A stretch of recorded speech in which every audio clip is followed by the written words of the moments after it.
Hello and welcome to this series of videos covering Python and web integration.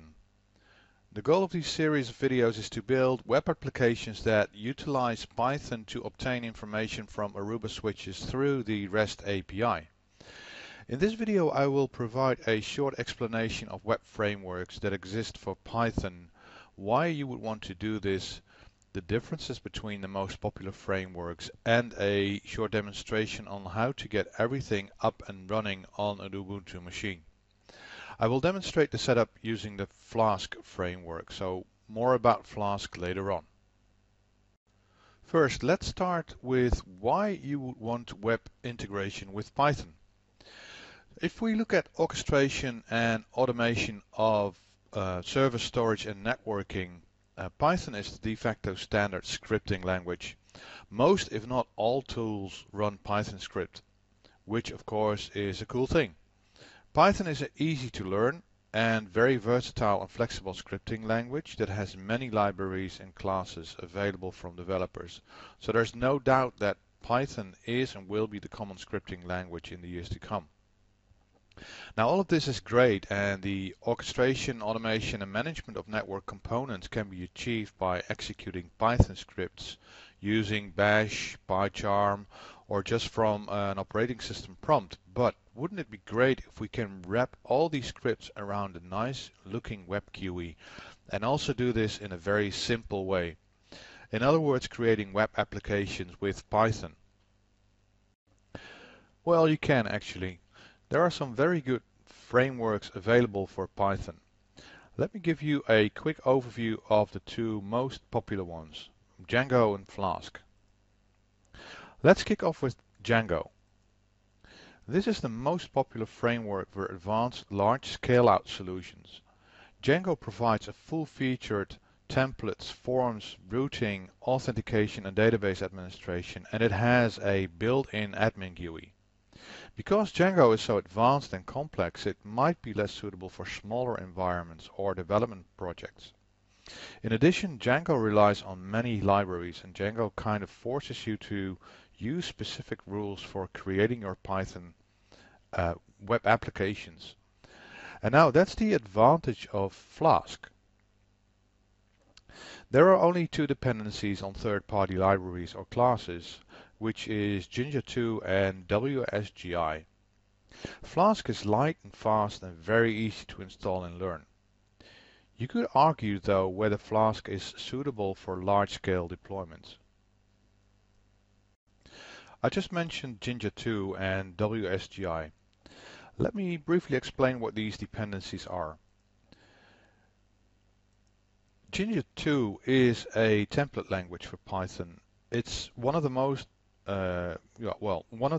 used common template languages for Python. The language uses markup blocks, and each block provides a specific function. On the slide here you can see a brief overview of how the blocks work. Covering Jinja 2 is beyond the scope of this demonstration, so you can find a lot of documentation and examples on the internet. The Werkzeug web server gateway interface, the WSGI, provides a web server gateway for Python and Flask. It provides header parsing, cookie handling, extensive debugging and a routing system. And I will be showing you that in the demo. As said, in this first video I will be focusing on working with Flask. I'll go through the installation from scratch and explain whilst going through the installation.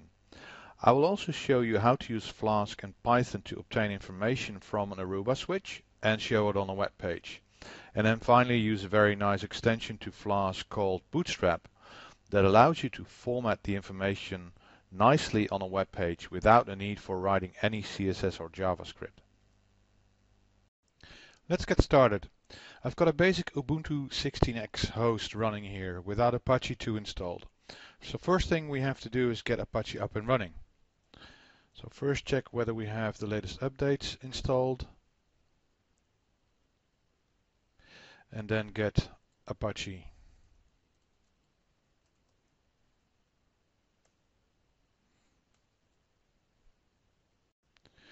Now let's check whether the web server is up and running, and let's open a web browser.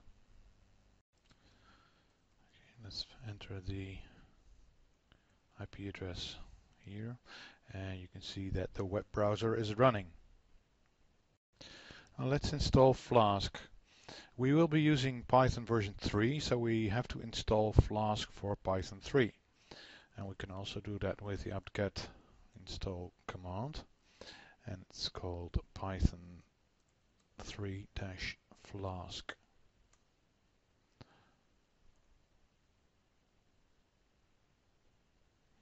With the Flask installation, Jinja 2 and the WSGI libraries are also installed. And then finally installing the Bootstrap libraries. So for this we have to install the Python installer pip first. And what we're going to do here is do an apt-get install Python 3-pip.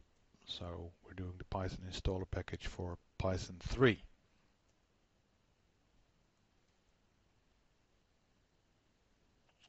And once that's done, what we can do is install the Bootstrap, the Flask Bootstrap. So that's going to be pip3 install Flask-Bootstrap. It's downloading. You might get a message saying that there's a newer pip version available. So what you could do is upgrade through the pip command. So because we're using pip3, we have to use the pip3 command for this. Install upgrade pip. And that's the update for the pip version 9. As another option, you can decide to run Flask in a contained environment or just run it on the system itself. For now, I will demonstrate Flask on the main server rather than creating a virtual environment. And that's it for the installation. That's really easy. Now let's get into the configuration of Flask. We basically want to get a Flask instance running. For this we have to create a setup file, and this file contains the necessary settings and document routing information. Let me guide you through a basic config.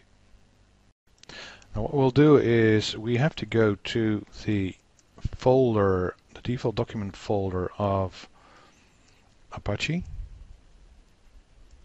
and create a new folder. And in this folder we are going to create the Flask instance. And what we're going to do now is we are going to create the config file, which will be a Python file. I'm going to paste the config in here. What you see here is on the first line we are importing the Flask module, and on the second line we are creating the instance called app, and we assign the Flask process to that instance. And then you can see at the bottom there are two lines, and on these lines we are checking whether the main app is called from the app instance. If that is the case, we run the instance. You can see some more values here, which are the host that represents the IP address of the server and the TCP port of that host. If you leave these values empty, the instance will run on the loopback interface of the server on TCP port 5000. We are also enabling debugging, and this comes in handy when you want to debug, but also if you want to make any changes to any of the scripts you're calling from the instance will reload.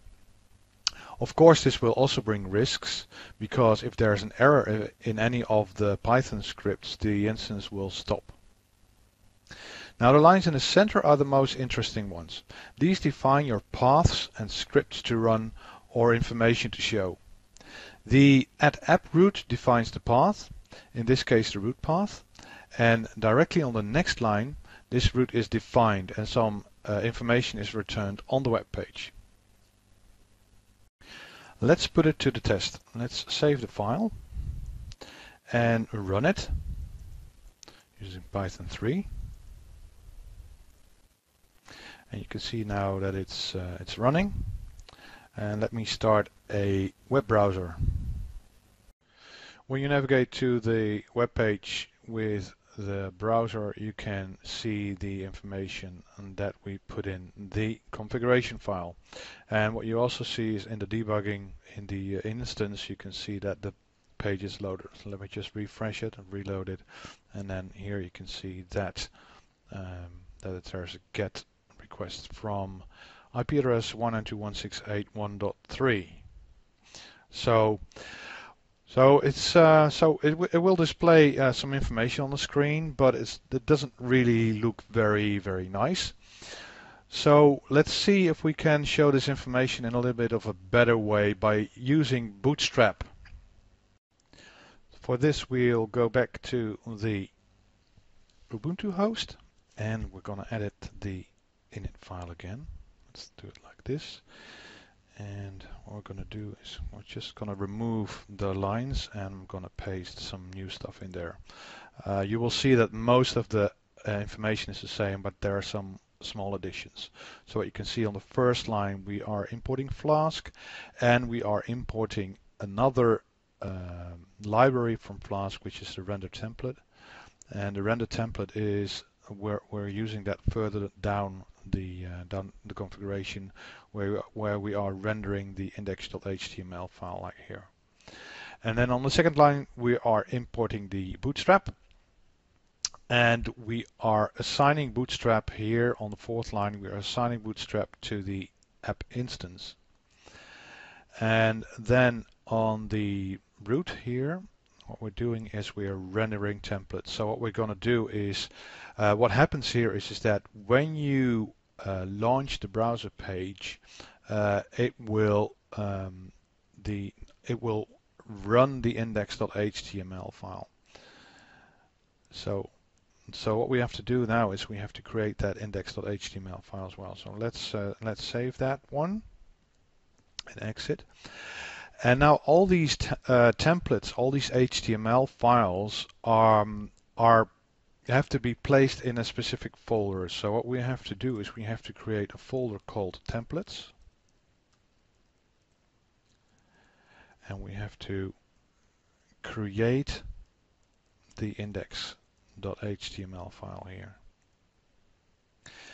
And now what we're going to do is we are so for the first initial setup, we need to extend the index.html so that the CSS file, so that the Bootstrap CSS file is loaded.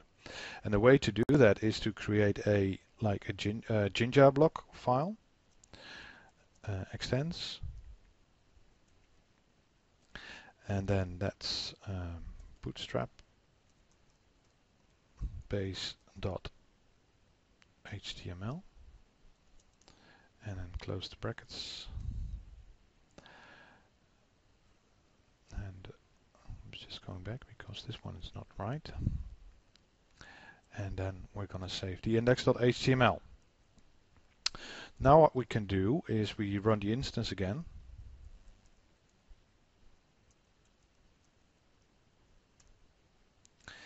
And let's check what's happening on the web page. So we should get an empty web page, but if we check the page source, you can see that we are loading the Cascade style sheet here from an external link. And also the jQuery library is loaded. You can also load these files from the local server. You can download the source from getbootstrap.com and copy the CSS and JS folder into the /static/bootstrap folder, and I'll show you that here. So there's a static folder that you have to create, and then there's a Bootstrap folder, and then in that Bootstrap folder you see two more folders, which are CSS and JS, and in those folders you are putting all these Bootstrap files. And then in addition, what you see here is the jQuery, which is also used by Bootstrap. So you can get the jQuery from the jQuery site, so you can download it and copy that file into this folder. The min means that this is the full jQuery library without all the white spaces. So if you would view this file, you don't see any white spaces in there. And then in addition, what we have to do is we have to edit the configuration file again, and we have to add a line here.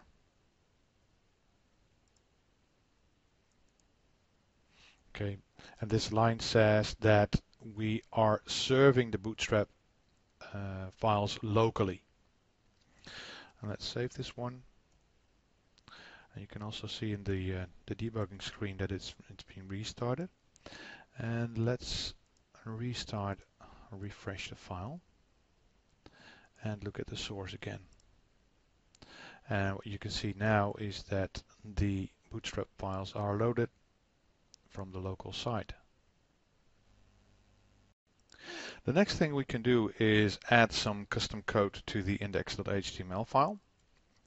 So we get into the templates folder and we're going to edit the index.html. So what we're going to do is we add a block and we call this block content.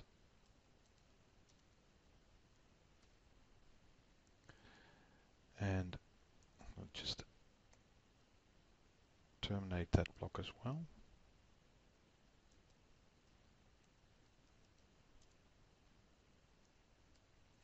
And then in between the markup, what I can do is I can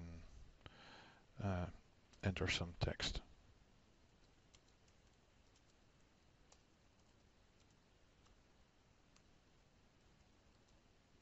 Okay. And let's save it. And let's see what's happening with the page. You can see that is displaying the hello there, but in a bigger format. And okay, so let's add some Bootstrap related code. Let's remove the line and copy some content in there. So what you can see is I am adding some roles and classes here. Let's save this one and reload again. And you can see here that I'm getting all these different colors and different formats in here. So that's really cool. Now that we have all of this working, let's get into some interaction with Aruba switches. For this, we will be importing some functions into the instance configuration. For reference, you can find some very good videos on this channel made by Joe Neville explaining all the good things about the scripts that we are using in this video. Basically, what I will be doing is logging into an arubaos-cx switch, grab VLAN information, log out of the switch, and then show the VLAN information on a formatted web page. So as said, first step is to import the classes module. So what I've done is I have created a Python script, and let me show it. And that Python script contains all the functions. So again, check out Joe Neville's videos on how this all works. So, but just let me show you what I'm doing here. Is there are three functions. One function is logging into the switch, and the second function is logging out of the switch, and the third function is getting the VLAN information. Okay, so and what I have to do is I have to edit the init file, and I have to add this this library. So what I'm going to do is import classes as classes. So now I'm importing this classes file into this Python. And let me save it again. And you can see here that the changes are accepted and that the syntax is good. The next step is to define a new root. I'm doing that here. Copying that into the file. And let me just go through this this root function.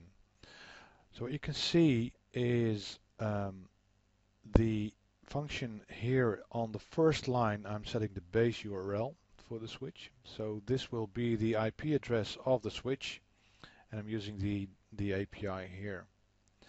And the second line contains the user credentials for the switch.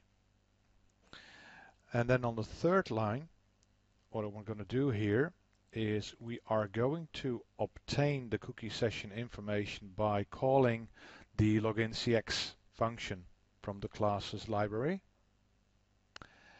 And then on the fourth line, so once we've logged in, on the fourth line, I'm getting the VLAN information, okay, from that function.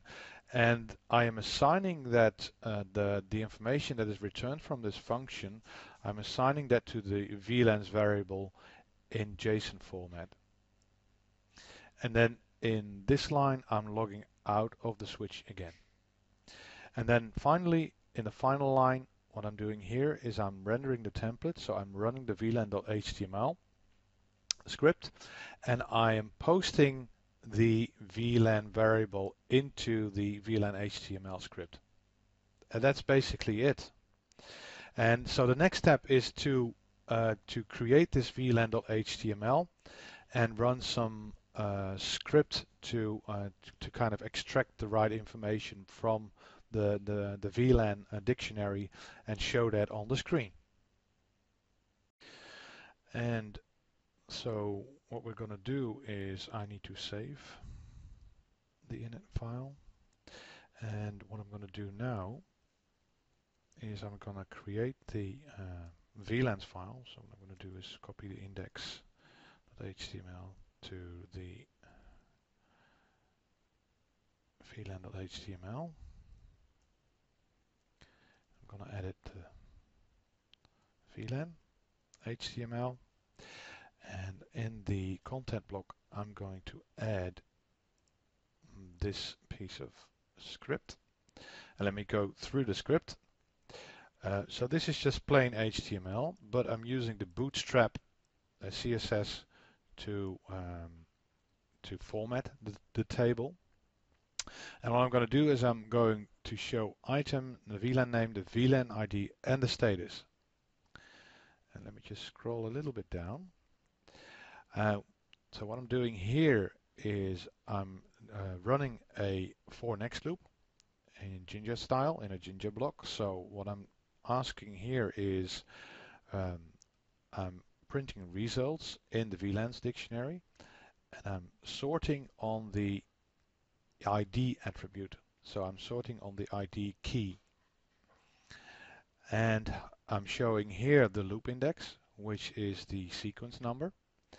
And then in the results columns, I'm showing the name, the ID, and the admin state. Okay, so I'm going to save this one. And let's check if it works. Now for loading the VLAN page, you don't have to show you don't have to enter the whole VLAN HTML. So the only thing you have to do, because you're doing a route to the VLAN template, you only have to enter /VLAN in order to get the information. And there you go. It's showing the VLAN information from the switch. So VLAN 1 and VLAN 100. And let's add some VLANs to the switch. So what we have here is an arubaos-cx switch. And let me just configure, start to configure and create some VLANs. VLAN 10, VLAN 20, 30, VLAN 40. Let's go back to the GUI and see if we can get some more VLAN information here. And you can see here that the VLANs are added. So uh, going back to the VLAN script here. Sorry, take that one here.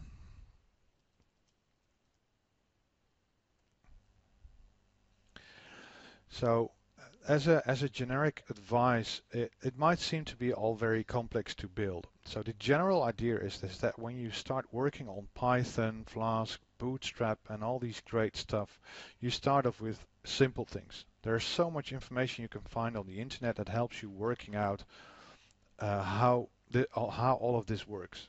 It's all about getting experience in programming. And if you do this often enough, you'll discover that for a lot of things, it's becoming a repetitive and more simple task. So anyway, I hope you liked this video. As said, there is more to come on Python and web integration, so watch the space. Feedback and comments are very welcome, and I hope to see you back soon on this channel. Bye bye.